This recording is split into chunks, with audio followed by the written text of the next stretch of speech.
We have the Nonprofit Resource Center. So for those of you who've been in Greensboro for a while now, that used to be housed at our Glenwood branch, but that is now over at Central Library. And that's just a specialized collection of resources that can really help you. You know, are you curious about starting a nonprofit? How do you do it? Well, a book can be a great place to start. Do you need to develop a board? Do you've got some drama going on in your board? We've got books on board management and developing strong boards. And then on top of that, we have a great resources available online. And that's always open, always free, to really help you just get connected to that information you need to help build capacity in your organization. And as the nonprofit librarian, I'm really here to help guide you and try and get you connected to those resources. You have already helped me a lot. Like, honestly, just the resources that she has given. So let me say this for everybody that's watching and everybody that's listening. She is not going to write your grant for you. No, I can't. Okay? Thank you. Don't even come over here and be like, Morgan, can you write my grant? That is not in her job description. However, she can help you with the proposal for you to learn the things that you need to go into. And so in February, we're going to be having a workshop called Intro to Proposal Writing.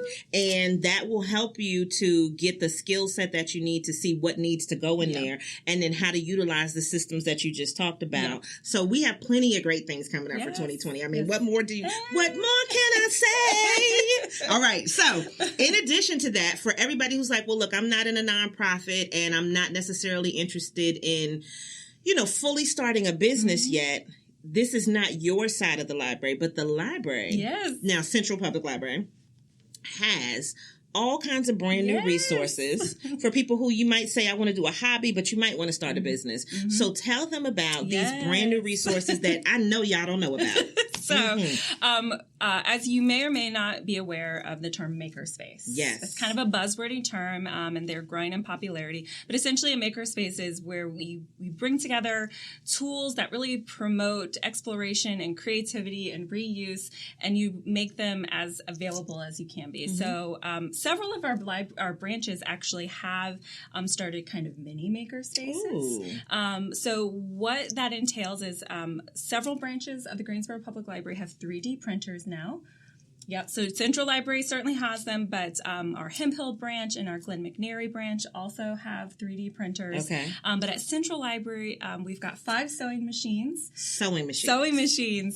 We are in the process of getting MIDI recording equipment. You want to be a producer? Yes. You want to play an instrument? Come on now. We're getting photography equipment. So we've got some DSLR cameras, that take the really nice photos. Although we totally recognize a lot of the more advanced smartphones take great photos. So we've got lighting, studio grade lighting. We've got a green screen if you want to do some green screen action.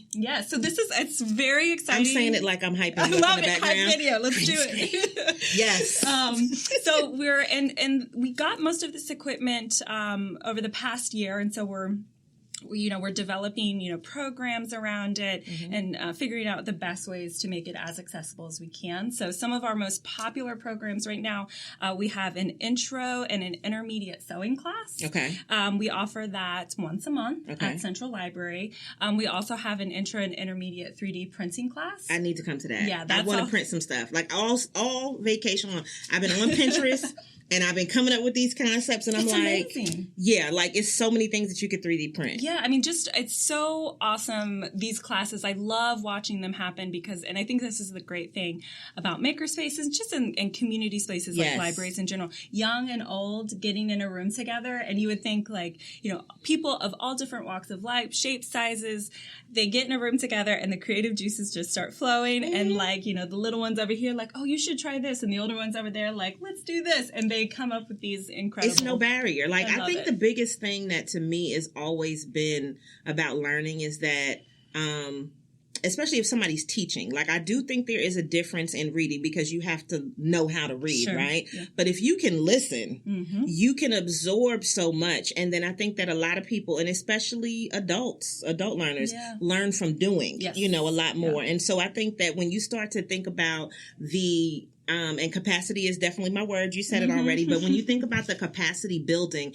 that the library is doing by being able to open up these things to people, now people may have not even thought about a certain career path. Right. But now they have access to it. And for me, the sewing thing is big because I learned how to sew when I was little, right? My mother used to sew. She used to make her own clothes, all of that. And then, when I got a little bit older, I was like, I didn't want to look like everybody else. So I used to sew and make my own stuff because when you go into the club, you don't want to look like everybody else. So you had to make your own things. And that's one of those things where they had home ec when I was in school. Home ec is not one of those things now. So the skill set of sewing is one of those lost art kind of things. And it's just like, it's a simple thing to learn and it doesn't cost that much. Like when you look at the big scheme of businesses that you could start, but if you've never had access to a sewing machine, if you've never had access to a phone outside of your phone, camera. If you never had access to a camera outside of your phone, then the skill of photography, the understanding of the lighting, the, understanding of the subject matter and stuff like that. And really the art of it. Absolutely. You don't even really appreciate as much, Yeah. So, And we, one thing that really guides us as librarians is, although I always say this, we're kind of known as trying to be know-it-alls, which I'm guilty of. I admit it. It's a fault. I like a know-it-all. As long as you're right, But, we aren't here necessarily to make you an expert, but what we want to be here for you to do is to get you exposed to things that otherwise you just normally wouldn't get exposed to. So whether that's, you find, you're just walking and you find a book on the shelf maybe about computer coding. You're like, what is this? Can I check this out? And then, we offer a class on computer coding, and just getting people exposed to things in an accessible, free manner so that they can really, and then we can get them connected with the experts in the community to really take that to the next level. Yeah. Because, the thing is, do you know if you like it until you try it? Right. And so if you can come to the library and try something for free, hey, maybe this is your career and you don't even know it. And absolutely. So parents, I do want to encourage you to try to get your children involved. I'm really trying to be on this whole get your kids interested in something because I know what it's like to want to do something and have a supportive parent. My people, whatever you want to do, just do it, right?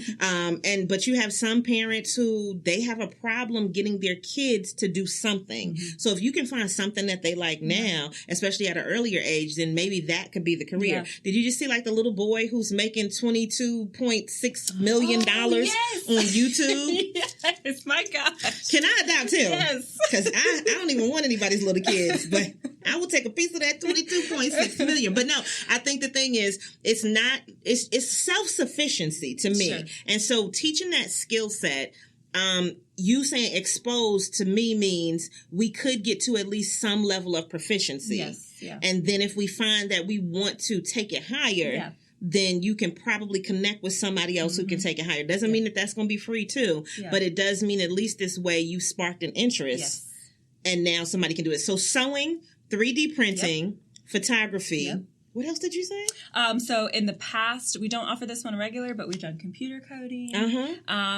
We've done, and then that's not even to even think about all the different sort of craft programs that we do for our kids and for our teens that are happening every month.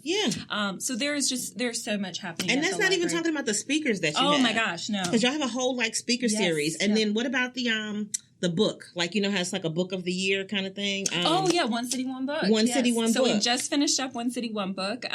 We have Born a Crime by Trevor Noah. And we do that every other year. And it's just such a great program. Essentially, the community nominates and we vote on what we want to be our community read for that year. And then organizations across the community, bookstores, nonprofits, businesses, we all get together to just really create events and discussions around the topics and themes about that book.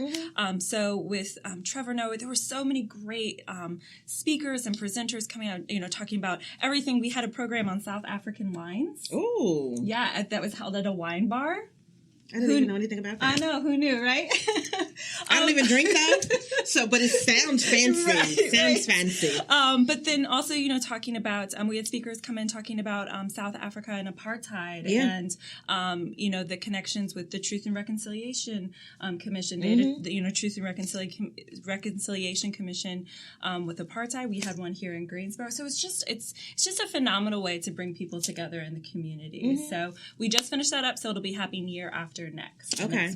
But I mean, to me, it's always something going on. And so when people say, well, I didn't know this was happening, I didn't know such and such. Now, let me ask you one more question because it's getting ready to get tax season. Do you guys do anything? Because some of the libraries do, like, you can come in and get your taxes done. Yeah. So can you touch on that a little bit? Yeah, absolutely. So we will be in the process of starting that up here real soon.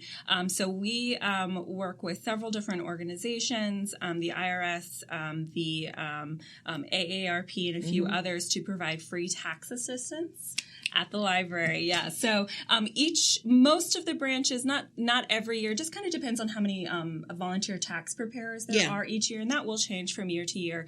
But we try and get it as many of our branches as we can. Some of our branches will offer just walk-in, and some of our branches will do appointment only. Yeah. So we will probably be starting that out sometime in February. So just be on the lookout. You can always call your local branch, and as soon as we get information about that, we'll share that with you.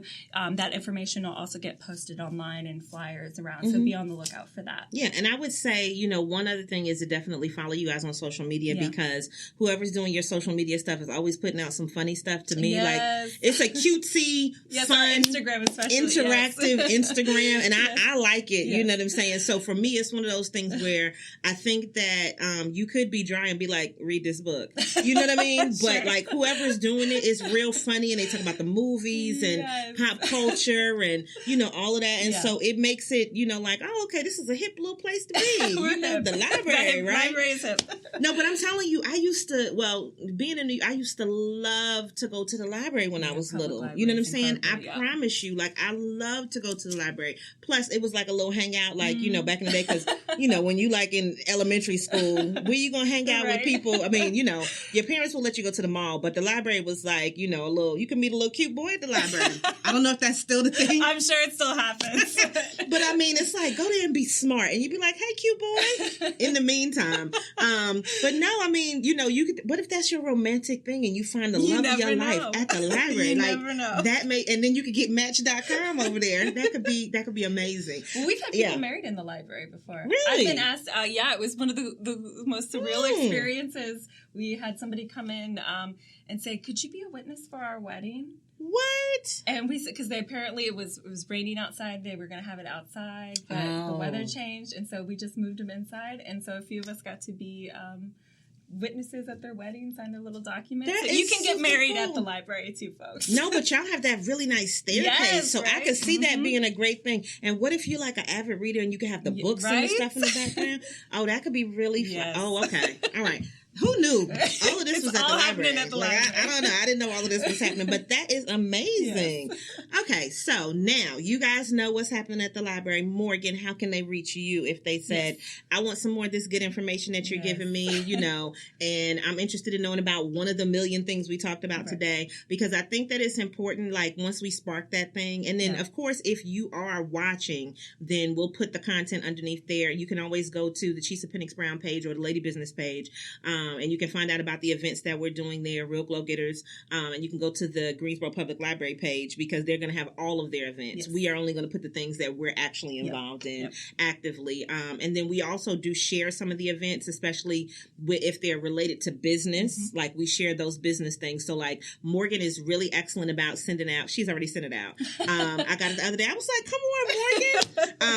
Like the events that were coming up with the flyers and everything, so that this way we can share them. And I think that to me, that is what we need more of, is people being proactive about sharing everybody's things as long as they, are applicable to your audience. But that would help more people be successful.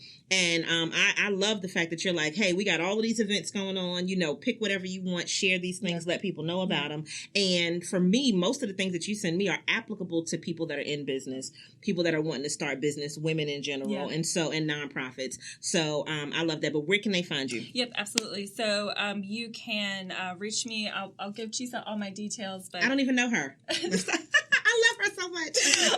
So reach me by phone, 336-373-4559. I'll drop my email down below because it's absurdly long. Or you can Google us at Greensboro Public Library, Central Branch. Just call our main line and we'll get you hooked up. And say, I want to speak to Morgan. That's yes, what you say. I'd love to talk to you. Yes, there you go. But thank you so much for being on the show today. Oh and this is your first podcast. Yes, my first podcast. It's downhill from here on out. No, I'm just playing. Bar is set so high. I know. So listen, anybody else you want to interview her, you can. But I got the first dibs on it. And no, we had a good time. Yes. But I think that people just, ignorance will keep